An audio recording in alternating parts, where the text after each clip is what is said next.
Sevatar. They called him the Primarch's Paladin, silent, unerring, and utterly lethal, but what made Sevatar truly impossible to pin down is what he hid from everyone but his Primarch. Born in Nostromo, where the darkness shaped his character, he came from parents so nondescript they may as well have lived and died in the shade. And yet, from childhood, Sevatar was marked by loyalty to the Night Lords and a capacity for ruthless violence. The Night Lords didn't just distrust the warp, they stamped it out wherever they found it. So Sevatar rose quickly in the Legion, famed for his lethality and discipline among killers. Not for a week, not for just a campaign, but so convincingly that the Legion's most paranoid killers never guessed the truth. Stack the timeline and the duplicity is even more audacious. As a boy, he displays warp touch power and then clamps it down so deeply it might as well have vanished. For most, that would mean living in fear of discovery, and it's true, the cost was total. He spent his rise to champion, then paladin, constantly performing, yet the relationship with his Primarch changed all the rules. Conrad Khârn, Predator, Prophet, Executioner, and Sevatar's Primarch. Khârn respected Sevatar for his relentless efficiency and for embodying the Legion's dark ethos. Instead, he trusted him, psychic deviation, and all. The contradiction doesn't stop there. Sevatar was the model Night Lord on paper, ruthless, remorseless, first to earn the Primarch's private respect. Yet his greatest asset, the thing that set him apart from every other champion, was his merciless skill and reputation. He became the Legion's first captain, never a sorcerer, but a master at open warfare. In terms of battlefield power, he fought as the Legion's finest, but always as a regular Astartes, never a sanctioned Cypher, but always infamous for his battlefield prowess. Now watch what happens when you push beyond the surface contradiction. Sevatar's story isn't just about one champion with a well-hidden secret, it's a study in what powers actually mean when they're suppressed rather than flaunted. Imagine the psychological strain. Centuries of playing a role you can never fully own, a command structure where discovery equals death, and a Primarch whose own madness sees and accepts the secret as a type of loyalty. The result isn't some demonic supervillain or psychic juggernaut, it's a champion built on self-denial, whose legend is inseparable from the cost of hiding what he is. And then you hit the paradox that cuts through the heart of the Chaos Marine mythos. If power is what you express, Sevatar would be infamous for his psychic force. But in fact, every shred of his notoriety, the fear he inspires, the loyalty he commands, comes from restraint, from suppressing a strength that, if unleashed, would have made him a target or worse, an outcast. He's revered for brutality, but the real test was his relentless brutality and discipline. The legend forged in open violence. The larger consequence is impossible to ignore. Chaos Space Marines aren't just corrupted remnants of the Imperium or grotesque caricatures spinning into monstrosity. Sevatar proves that, at their core, the most formidable Chaos Space Marines are defined by reputation, cunning, and violence. Strength in this world is as much about what stays hidden as what explodes onto the battlefield. Erebus. If Sevatar's story is about breaking forbidden rules behind a mask, Erebus exists to show you the rules were a lie from the start. Every lesson about brotherhood, loyalty, or destiny that manages to survive the average Night Lord is already dead in Erebus's hands. Killed, stolen, and rewritten before the first scarred Marine even donned a helmet, you want ancient bloodlines, sacred trust, the inheritance of a god-killer. Erebus was born to anonymous parents on the wind-scoured world of Colchis in the closing decades of the 30th millennium. Doesn't matter. He saw a future worth more than his own identity. So he rose through the ranks of the Legion, forging his identity as a word bearer and as one of Lorgar's closest allies. This isn't just grimdark for flair, it's the baseline. In Warhammer 40,000's 10th edition and the latest Black Library novels, that is now the rule. Power belongs to whoever steals it best. Erebus rose to become first chaplain of the Word Bearers, wielding the authority of the Dark Council in service to the Ruinous Powers. It's proof that Erebus was instrumental in the spiritual corruption of the legions, manipulating faith in service to chaos. What did he hold back? Absolutely nothing except the truth of his devotion. Erebus's role in manipulating the galaxy spans the heresy and its aftermath, shaping countless pivotal events through the Word Bearers' devotion to chaos. But that's the small version of what he did. The reality is so much wider. Erebus didn't shield his worship of chaos out of fear. He made concealment into a weapon, a tool for constructing councils, dismantling faith, and reassembling entire legions according to his own dark calculus. No origin detail escapes the long shadow of this duplicity. His childhood was a murder and an act of identity theft. His climb in the Word Bearers was layered betrayal. His public self, down to his chaplain's robes and the tattoos on his face, was borrowed, not earned. Every ritual, every sermon, every act of apparent devotion was at its core an expression of secrecy. Surviving the destruction of Kolkis and everything that followed, Erebus didn't just ride out catastrophe, he turned every collapse into renewed authority. So, is Erebus just another schemer at the top of a corrupted theocracy? That angle evaporates fast. Khârn, the Legion's first Dark Apostle, may have hid his allegiance, but Erebus became Grand Apostle of the Dark Council, whose power comes from his schemes and influence within the Word Bearers. His betrayals aren't simply lessons in ambition, they're a refusal to ever let the truth of his identity or agenda stand in the way of wielding real, consequential power. In 10th edition canon, across every source that matters, the mystery is never broken. And the question that hangs over every appearance he makes, the one that no codex, novel, or current rulebook ever answers, is the simplest and sharpest of all. What is Erebus really after? He's shaped the fates of legions for 3,000 years, manipulated every authority from the shadows, never once forced into the open.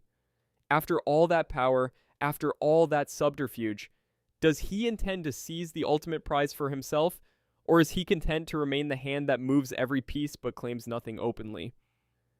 Nobody, not even the most devoted readers, can say for sure. Subscribe and tell us in the comments which Chaos Space Marine you think was the most unpredictable. Let's get back into it. Warsmith Honsou. Destiny's hand saw himself as an instrument of the gods, but Honsou never needed that excuse. With the Iron Warriors, you don't get mythic purpose, you get bare-knuckle survival. All the more damning when survival looks like this.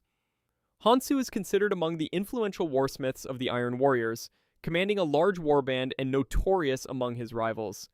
There's no grand prophecy, just a story of doors kicked down and rivals left bleeding in the dust. Honsou's doors isn't just some throwaway battlefield, it's the kind of location that Black Library novels pinpoint down to the last roasted bolt shell. In Dead Sky, Black Sun, Honsou leads major confrontations and faces rival Iron Warriors including Berosus. No generic fortress, no ambiguous backdrop, specific place, specific moment, and no way around the fact. This is Honsou's ground. Stack the records, Honsou is involved in a confrontation with Berosus and other contenders in the Iron Warriors' internal struggles. Shadows of Treachery, Crimson Fist goes farther, putting Berosus not just at the doors, but down on the ground, mauled by Perturabo himself. This is not a legion that leaves its hierarchy to chance. If a warsmith falls at a place that still carries another warsmith's name, you know who won. There's a kind of twisted fairness here. You get credit for the wreckage you leave behind. Give Honsou the nod for tactical genius, or at least a survival instinct sharper than his contemporaries, but then look closer, because the novels pull no punches. The cycle is brutal, names move up the list by surviving the most impossible wars only to be discarded once someone stronger smashes their legacy into pulp. Honsou's Doors stands for a moment in that cycle, proof that power, in the Iron Warriors, isn't some lasting monument, it's just the splintered gate between you and the next catastrophe. That's the mechanism. Power here isn't about divine fate or the blessing of chaos, it's about being the last one left when the bolter stops firing. Honsou's story is an answer written in ruins. The system chooses whoever still has the strength or the ruthlessness to claim the ground when the doors finally come down. Typhus the Traveler. Some characters are twisted echoes of what they started as. This one is a whole new category. Typhus the Traveler isn't just a Death Guard champion with a new, corrupted name. He's a different being entirely, remade by allegiance and disease until the original is just a rumor in the rot. Born as Caelus Typhon during the late 30th millennium on the brutal world of Barbarous, he stood apart from the beginning because when your father is a barbarous overlord and your mother is drowned by her neighbors, you don't grow up looking for mercy. Typhus is the death knell of the Death Guard's past life. Where others clung to fragments of the Legion's old identity, the Traveler abandoned survival in favor of the sickness that would define him. Every step from Barbarous, every campaign as a Chaos Space Marine of the Death Guard strips away the last layer of ordinary Legionnaire, until all that's left is the Herald of Nurgle, the walking blight. This isn't a fallen hero looking for redemption, it's a half-breed survivor who saw which way the plague wind was blowing and let it turn him into something no mortal army could stand against. It gets worse the longer you stare at it. The general story is bleak, but the details are surgical. His very origin is violence done by community, a mother hunted down and murdered by the only people she had, a child raised in hate by a warlord father. That's where the Death Guard got their herald. The Legion's mutation isn't some cosmic accident, it's written into the blood long before Barbarous fell. Typhus is a plague that had a human face only for as long as it needed one. All of this matters because Typhus is not just adding one more monster to the roster, he's the proof that what the Death Guard became was never as important as what they already were. The system doesn't just corrupt, it refines. Chaos Space Marines are corrupted by the warp and made into terrifying warriors who survive because of their strength and ruthlessness. In Typhus's shadow, you see what chaos rewards, not loyalty, not tradition, but the cold capacity to become the thing that can't be killed. Ahriman, where Typhus spreads corruption across the stars, Ahzek Ahriman offers something far more dangerous, a mind that has already seen how it all ends. Born C. Late M30 on Terra among the wealthy tribes of the Achaemenid Empire, he was from the beginning a figure set apart, and the name he carried with him would prove to be more than a coincidence. His twin brother, named for the primordial deity of shadow and chaos, perished during the flesh change, the genetic transformation that forges Astartes, and Ahriman had his brother's pendant worked into the guard of his weapon. That pendant is not decoration. It is the only physical object that connected him to a person who existed before the Legion, made him what he became. He is an Astartes of the Thousand Suns Space Marine Legion and is described as the greatest sorcerer they ever produced. A designation that carries weight in a legion famous for producing sorcerers. He was the preeminent master of the Thousand Suns' psychic discipline of precognition, the art of reading futures before they occur. The Thousand Suns were not a legion that stumbled into psychic warfare. They were built for it, their gene stock selected for it, their entire culture structured around it, and at the absolute apex of that pyramid of power stood Ahriman. His visions were not glimpses, they were panoramic, simultaneous, cascading across branches of causality so dense that a single decision appeared as 1,000 converging outcomes. And here's where the story stops being about power and starts being about ruin. Precognition, in Ahriman's hands, did not save the Legion. It unmade them.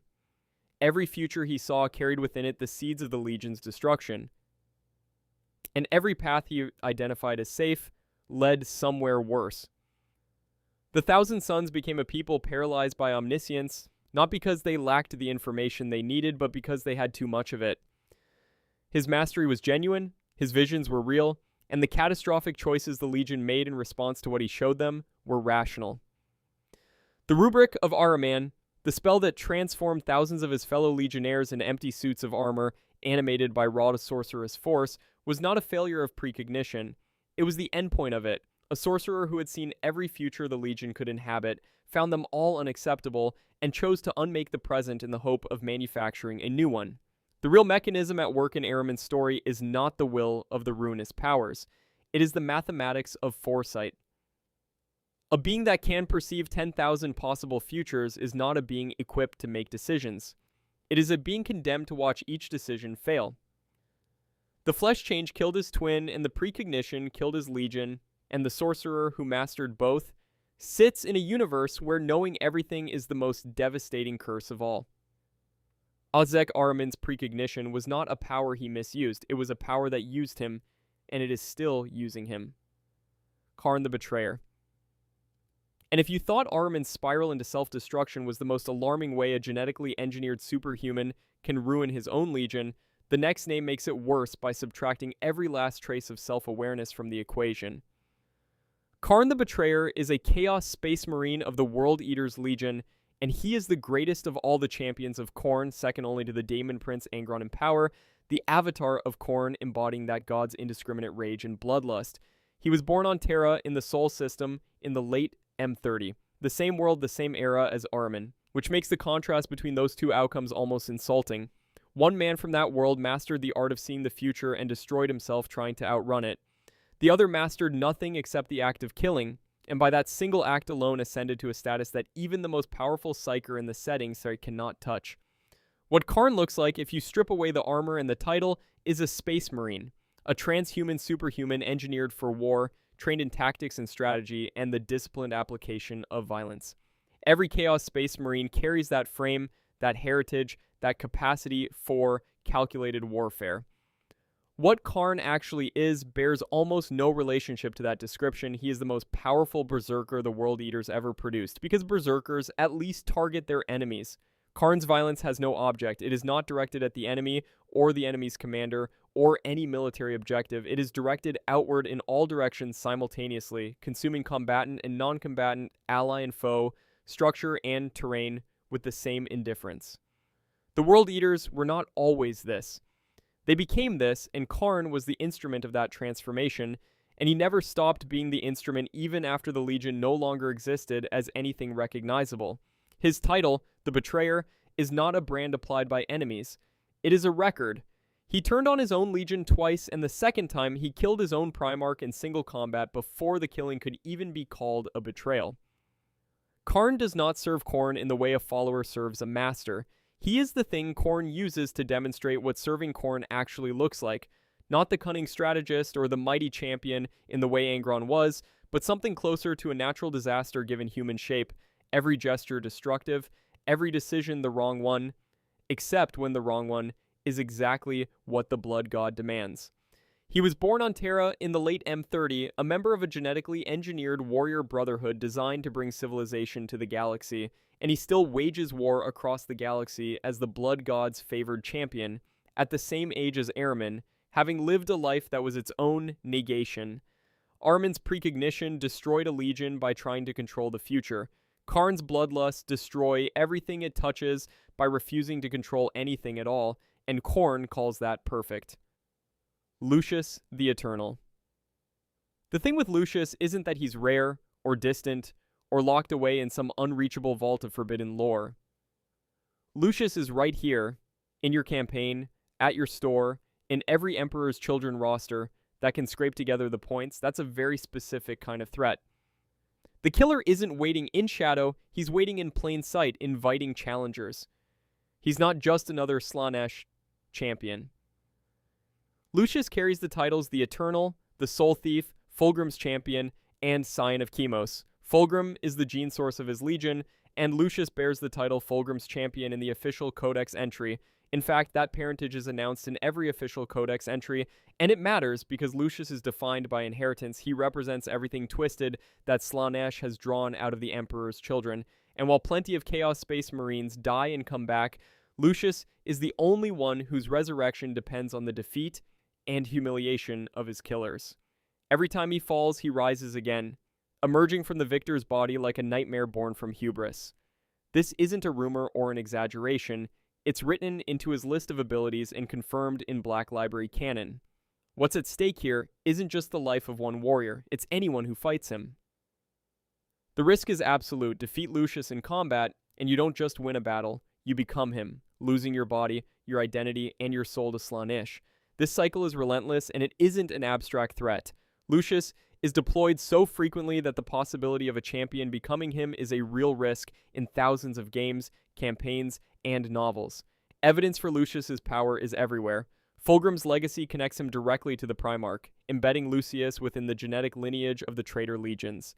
His titles, Soul Thief, Eternal, Fulgrim's Champion, are not ornamental, they're functional. Each one is referenced in the rules, novels, and campaign literature, reinforcing his role as a champion in every sense. Even his nickname, Scion of Chemos, ticks off another box. Lucius is tied not just to his gene seed parent, but to the very planet that produced him. But when you look for the opposing case, the argument that Lucius is just another named character, really, there's some evidence to support it. He's not a Primarch, he's not the leader of an entire legion, and he's not some unique anomaly that breaks the rules of the game. His stat line isn't the highest. He can be fielded, defeated, and forgotten just like any other lord. The lore gives plenty of champions their moment in the spotlight. Except the evidence stacks against that line of thinking almost immediately. Lucius isn't just a story, he's a mechanism. His resurrection effect makes him less rare, not more.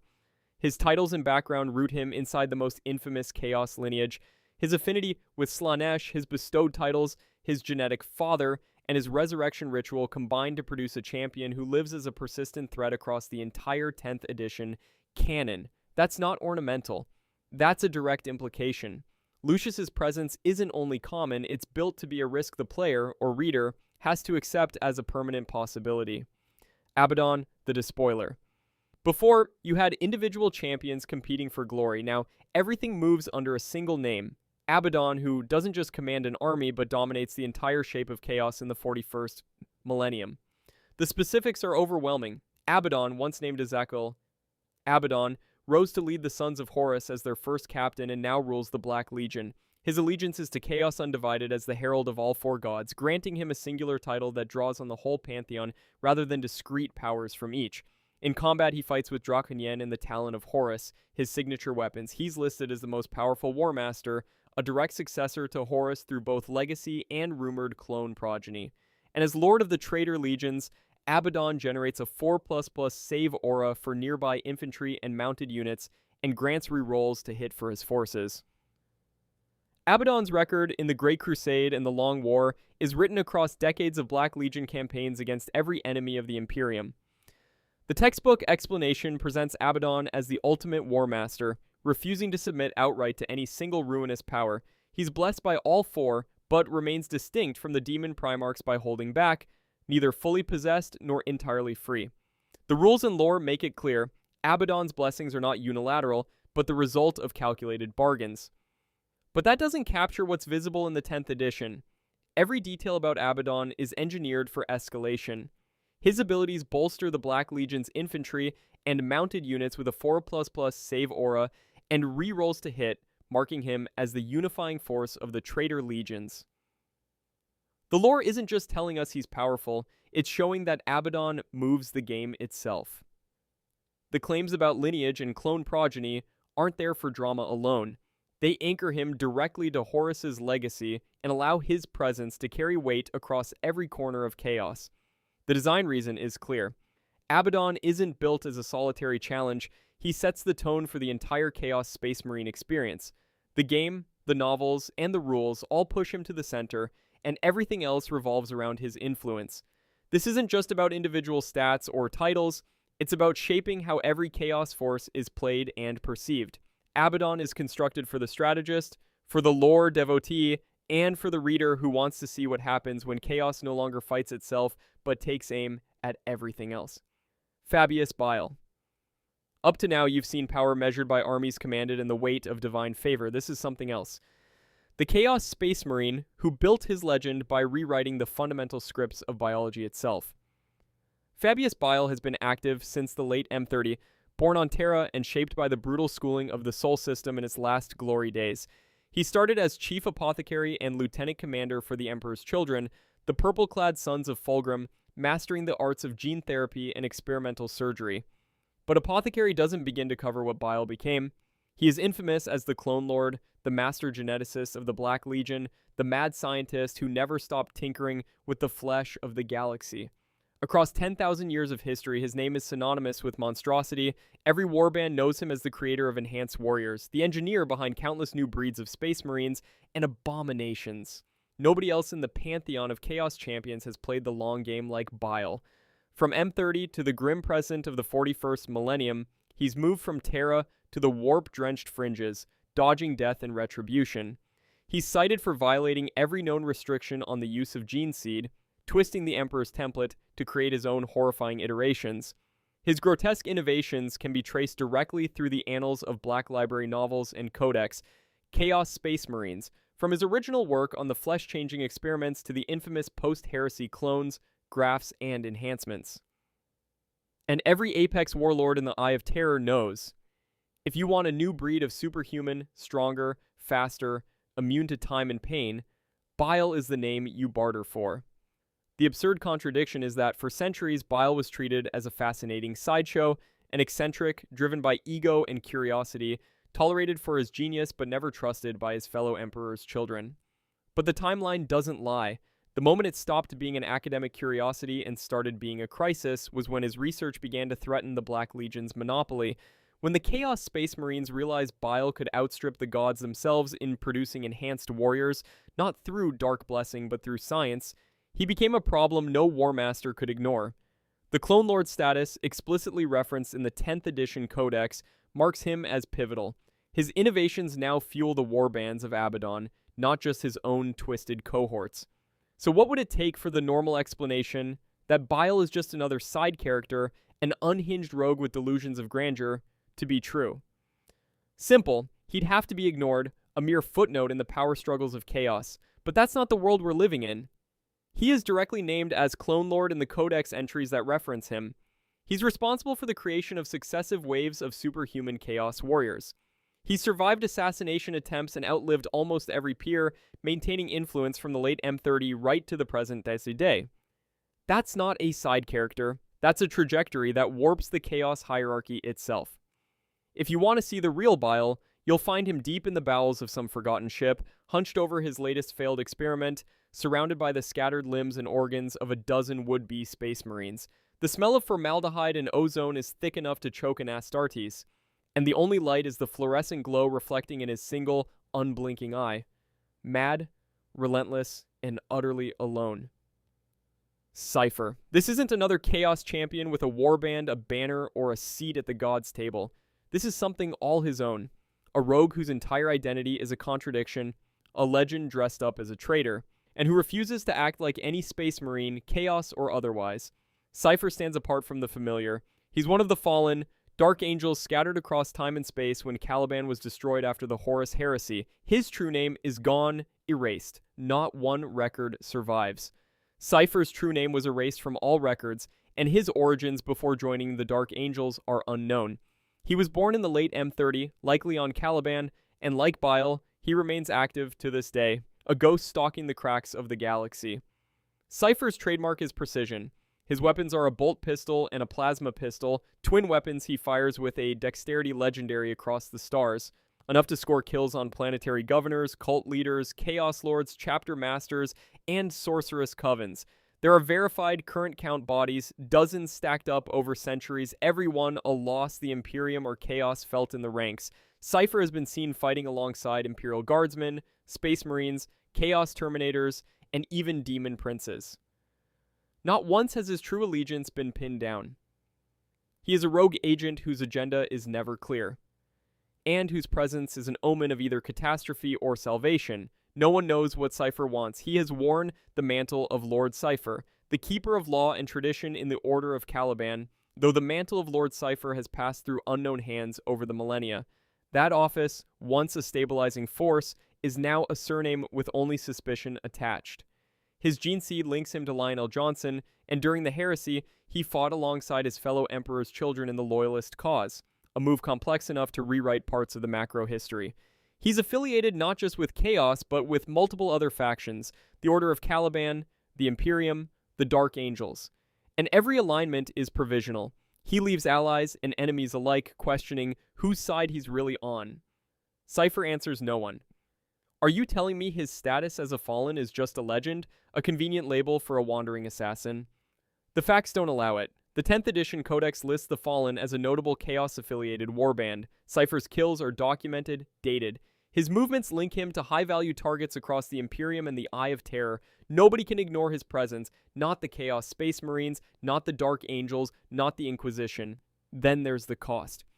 Cypher's trail is marked not just in dead lords and vanished governors, but in the bewildered survivors who never learn why their lives were spared, and whose faith in everything, Chaos or Emperor, was shattered for good. Typhon. If you thought Cypher's legacy was dangerous, Typhon's existence is a direct challenge to the boundary between man and monster, and the stakes aren't just ideological, they're biological.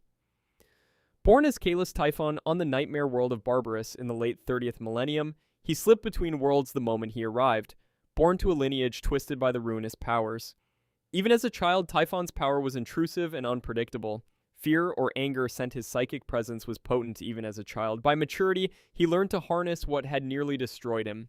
The impossible became routine. Survival beyond sense and reason, wounds shrugged off like irritants. Rothric 9 was proof. He survived wounds that would have killed any ordinary warrior. His legendary resilience has made him one of the most durable warriors among the Death Guard. There's nothing vague about him. He's a hybrid weapon, engineered by cruelty, forged in psychic fire. He has survived wounds and ordnance that would obliterate any other warrior. When you run through his story, every event stacks to a crescendo. psychic phenomena no ordinary space marine could hope to control, evidence of Nurgle's twisted favor, but only after Typhon's own choice tracked him deeper into the Zeramund campaign. He wasn't selected. He chose, nudged by the revelation upon touching the hand of an old woman, his path shifted out from under him. The secret conversion to chaos wasn't an accident or a slow burn. It was intentional, and in 10th edition canon, every ability and rule is tied to his lineage and his decisions. Typhon is not occasional in power. He is relentless and deliberate. You cannot escape how Typhon is built. There's no apology for where he came from or what he's become. A being who warps the rules every time. The single sentence you'd repeat tomorrow? Typhon is proof that in Warhammer 40k, power moves when pain is wielded as a tool instead of a burden. Zardu Layak. If Typhon twisted the biology of his environment, Zardu Layak shifts the scope. His presence warps not just one person or warband, but the fabric of belief across every surface he touches. A devout heretic, Zardu Layak is a word-bearer chaos space marine, transformed by visions and haunted by the specters of his own weakness, particularly on Helwain. He's more than a dark apostle. He's the blazing icon, moving from devotion to Lorger's will straight into prophecy. The exact announcement, Black Library, is set to publish Zardu Layak, the Crimson Apostle, penned by Rich McCormick. That's not a quietly shelved footnote, that's canon, and it signals gravity. Dreams grant him the knowledge that his role isn't limited to a single ritual or event. He's shown that he'll be instrumental in a ceremony capable of reshaping the galaxy forever, but the twist is, Layak is not ready to don that mantle. He knows it, and he wears the doubt as both armor and shackle. Stop right here. It's about to get worse. You could explain Zardu Layak in simplest terms. A word-bearer haunted by visions, granted new authority by literary canon, cloaked in doubt. But if you just leave it at, devout heretic receives destiny, you miss the evidence the boring explanation stumbles over. The scope of his impact goes past his own fate, past the word-bearers, and out into traditions, galaxy-wide rituals, and the faith that shapes civilizations and warp storms alike. Zardu Layak is not standing still. His uncertainty and grandeur echo out through every layer of Warhammer's evolving mythos. That's not just narrative ambition, that's design. Zardu Layak exists to be the mirror for anyone who ever doubted themselves, then saw the universe pivot around their struggle. The structure is deliberate. A legacy for players and for readers who need their icons flawed, desperate, and capable of unthinkable change.